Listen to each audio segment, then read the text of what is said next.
قبر کی پہلی رات۔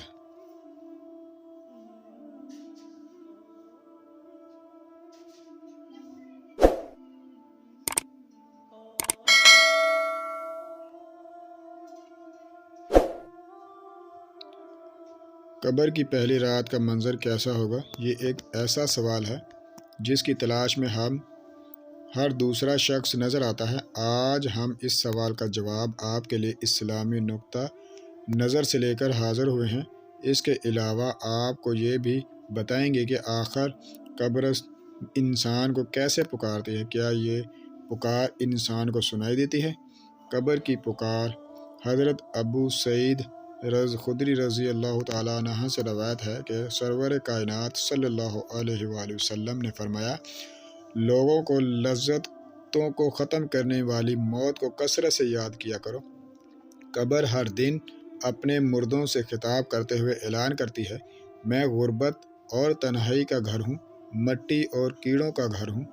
جب مومن کو دفن کیا جاتا ہے تو قبر اسے مرحبا کہتے ہوئے خوشخبری سناتی ہے کہ میری پشت پر چلنے والوں میں سے بڑا محبوب تھا، آج میں تیری ہو گئی اور تو میری طرف آ گیا، تو اب میرے احسان کو دیکھ لے گا کہ یہ کہہ کر قبر تا حد نگاہ کشادہ ہو جاتی ہے اور جنت کا دروازہ اس لیے کھول دیا جاتا ہے جہاں اسے کو جنت کی تازہ ہوا آتی ہے۔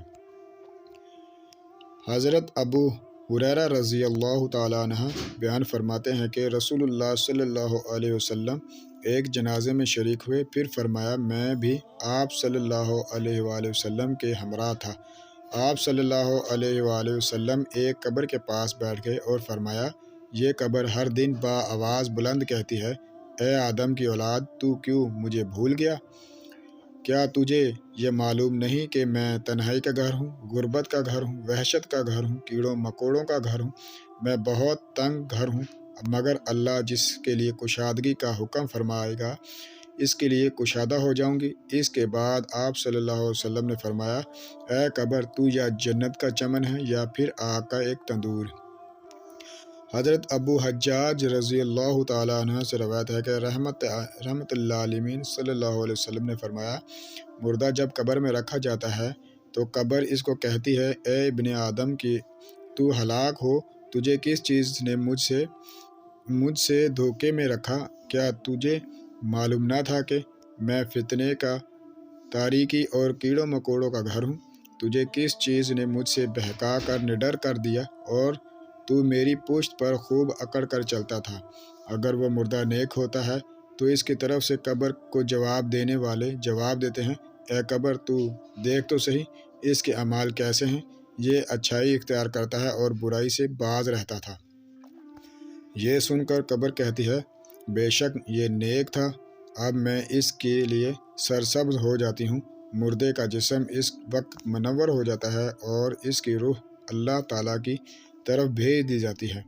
حضرت عبداللہ بن عبید رضی اللہ تعالیٰ عنہ سے روایت ہے کہ رسول اللہ صلی اللہ علیہ وآلہ وسلم نے فرمایا، مردہ قبر میں بیٹھتا ہے اور ان لوگوں کے پیروں کی آواز بھی سنتا ہے جو اس کے جنازے کے ساتھ قبر تک گئے ہوں۔ مردے سے اس کی قبر کہتی ہے، اے ابن آدم، تیری ہلاکت ہو، تو نے میری تنگی، بدبو اور کیڑے مکوڑوں کا خوف نہیں کیا، اس لیے تو نے ان چیزوں سے بچنے کے لیے تیاری نہ کی۔ بد عمال مردے سے قبر کہتی ہے، تجھے میری تاریکی، میری وحشت، میری تنہائی اور میری تنگی اور میرا غم یاد نہیں رہا۔ اس کے بعد اس کو جکڑ دیتی ہے، جس کے بعد اس کی پسلیاں کی ہڈیاں ایک دوسرے میں پیوست ہو جاتی ہیں، جبکہ نیک بندے کے لیے قبر کشادہ کر دی جاتی ہے اور اس کے دائیں ایک کھڑکی کھول دی جاتی ہے جہاں سے اس کو جنت کی ہوا آتی ہے۔ اللہ پاک ہم سب کو قبر کے عذاب سے بچنے اور ہم کو نیک اعمال کرنے کی توفیق عطا فرمائے، آمین یا رب العالمین۔ دوستو، اگر میری ویڈیو آپ کو اچھی لگی ہو، لائک اور کمنٹ اور سبسکرائب ضرور کیجیے گا۔